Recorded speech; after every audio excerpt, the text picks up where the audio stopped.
Welcome to money education. డబ్బు పట్ల మనకున్న వ్యతిరేక నమ్మకాలు డబ్బును మన వద్దకు చేరకుండా అడ్డంకిగా పనిచేస్తాయి. డబ్బుకు వ్యతిరేక నమ్మకాలను తీసివేసి డబ్బుకు సంబంధించిన మంచి నమ్మకాలను పెంపొందించుకోవాలి. డబ్బుకు సంబంధించిన మంచి నమ్మకాలను తెలుసుకోండి. డబ్బుకు సంబంధించిన వ్యతిరేక భావనలు, పరిమిత నమ్మకాలు మెదడు అభివృద్ధి చెందుతున్నప్పుడు బాల్యంలో కొన్ని ఏర్పడతాయి. నెంబర్ 1, డబ్బు అన్ని చెడులకు మూలం అనే నమ్మకాలను తొలగించి డబ్బు అన్ని మంచి పనులకు మూలం అని నమ్ముతూ రావాలి. సమాజంలోని కొంతమంది ప్రవర్తన వల్ల ఇటువంటి డబ్బు వ్యతిరేక భావనలు పెరుగుతాయి. డబ్బు వ్యతిరేక భావనలు.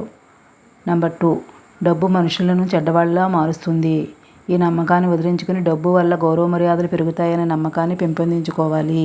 మనం ఉండే పరిసరాల నుండి, ప్రజల నుండి మనం కొన్ని నమ్మకాలను పెంచుకుంటాం. డబ్బు వల్ల ప్రజలు గొడవలు పడతారు అనే దాన్ని స్వీకరిస్తే పెద్దయ్యాక డబ్బును కలిగి ఉండేందుకు భయపడతారు.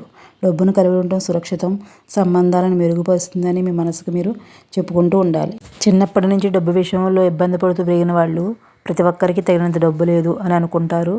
డబ్బు విషయంలో ఇబ్బంది పడుతూనే ఉంటారు. ప్రతి ఒక్కరికి సరిపడా డబ్బు ఉంది అనేది నిజం. మీరు దాన్ని పొందగలరని నమ్మాలి.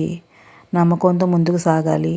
డబ్బు సంపాదించడం చాలా కష్టం అనే మాటలు వింటూ ఉండటం వల్ల చాలామందికి నిజంగా డబ్బు సంపాదించడం చాలా కష్టంగా భావిస్తారు.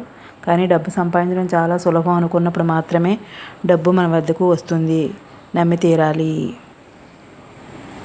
ప్రస్తుతం మన పాఠశాల వ్యవస్థ 9 to 5 ఉద్యోగం చేసే వ్యక్తులుగానే తీర్చిదిద్దుతుంది.